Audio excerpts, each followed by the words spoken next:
കേരളത്തിൽ നിന്നുള്ള എംപിമാർ ലോക്സഭയിൽ സത്യപ്രതിജ്ഞ ചെയ്തു. പ്രോട്ടം സ്പീക്കർ ഭർതൃഹരി സത്യവാചകം ചൊല്ലിക്കൊടുത്തു. തിരുവനന്തപുരം എംപി ശശി തരൂർ സ്ഥലത്തില്ലാത്തതിനാൽ മറ്റൊരു ദിവസം സത്യപ്രതിജ്ഞ ചെയ്യും.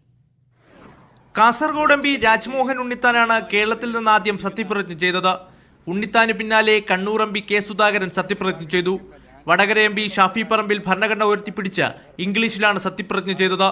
Shafi Parambil, having been elected a member of the House of the People. Alathur MP K Radhakrishnan മലയാളത്തിൽ ദൃഢപ്രതിജ്ഞ ചെയ്തു. ഞാൻ ഏറ്റെടുക്കാൻ പോകുന്ന കർത്തവ്യം വിശ്വസ്തയോടുകൂടി നിർവഹിക്കുമെന്ന് ദൃഢപ്രതിജ്ഞയെടുക്കുന്നു.